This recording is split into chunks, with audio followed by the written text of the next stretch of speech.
kuva kera ibihugu n'imico y'abantu mu isi byagiye bihuzwa n'Imana bavuga ko iba ahantu runaka bise mu ijuru, abandi nabo bakagira Imana bishushanyirije bakazisenga ngo zigire icyo zibafasha.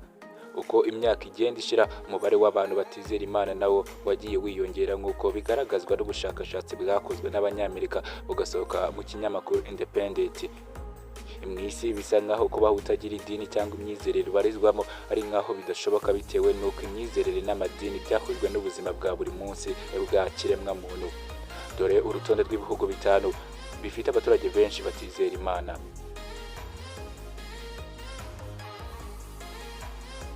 Umwanya wa gatanu turasanga igihugu cyitwa Ubufaransa. Mu Bufaransa umuturage umwe muri 5 ntabwo yizera Imana. Impamvu itangwa muri iki gihugu ni uko leta yagiye igabanya ububasha bw'amadini muri politike. Mu mpinduramatwara z'Abafaransa zabaye mu mwaka wa 1789 nibwo Kiliziya Gatolika yari ifite ububasha bwagabanyijwe, bituma abaturage benshi batangira kutita ku bintu by'amadini. Nubwo ibi ari byo ibihugu tugarutseho, ariko hari n'ibindi bihugu nka Australia ndetse na Iceland nabyo abaturage bari hagati ku 10 ndetse na 19% nabo nibizera Imana. Ubu bushakashatsi bwakorwaga abantu babajijwe impamvu batizera Imana batangaje ko ibintu by'Imana nta gitekerezo babifiteho, kandi ko Imana yabo iriho cyangwa itariho ntacyo babiziho.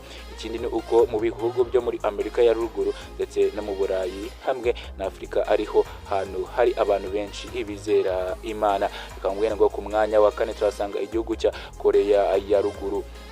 Igihugu kiyoborwa na Kim Jong Un, nubwo nta makuru ahagije agiturukamo, ariko nacyo kiri mu bihugu bifite abantu benshi batizera Imana. Muri iki gihugu birazwi neza ko kuhabona Bibiliya biba ari icyaha gikomeye kinakugeza mu nkiko. Habarizwa imigenzereze yiswe Jushe. Iyi ikaba ijyana n'amahame ya gikomuniste hamwe n'imigenzereze y'umuryango wa Kim Il Sung wagishinze. Ku rundi ruhande kandi muri iki gihugu hari imyizerere ya shamanism ndetse na shadowism.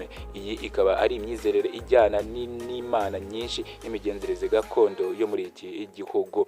Ku mwanya wa 3 turasanga igihugu cya Republika ya Czech. Republika ya Czech ni cyo gihugu mu Burayi gifite abaturage benshi bari hagati ya 30 na 39 batizera Imana. Zimwe mu mpamvu bisobanurwa ku kuba iki gihugu gifite uyu mubare ungana gutya mu Burayi butuwe n'abakristo benshi nuko mu binyejana byahise ubwo ubwami bwa Austria-Hungary bwari bwarakoronije iki gihugu, kandi ubwami bwari ubwa gikristo. Icyo gihe rero abaturage ba Czech babonaga idini ari nk'igikoresho cy'abakoloni, bigatuma batajya mu by'amadini. Ikindi kandi nyuma y'iki gihugu cyaje kujya mu bumwe bw'Abasoviete, aho kwizera Imana byasaga nk'ikizira. Ibi byanatumye abanyazeci benshi ibintu by'amadini batandukana nabyo.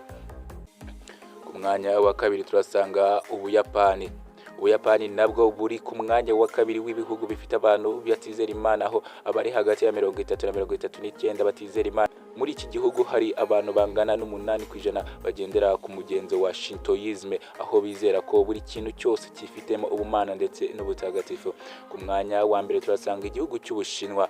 Igihugu cy'Ubushinwa kiri mu bihugu mw'isi bifite umubare w'abaturage benshi batizera Imana. Impamvu Abashinwa benshi batizera Imana bihuzwa n'imigenzereze y'ishyaka rya gikomuniste. Mu mwaka wa 1949 nibwo Mao Zedong n'ishyaka rya Chinese Communist Party bageze ku butegetsi, ibintu byose by'amadini babikuraho. Kuva icyo gihe ikigo cya Wingroup kigaragaza ko hagati ya 40 na 49% Abashinwa batizera Imana. Undi mubare w'Abashinwa bakaba bajyana n'ibitekerezo bya Confucianism.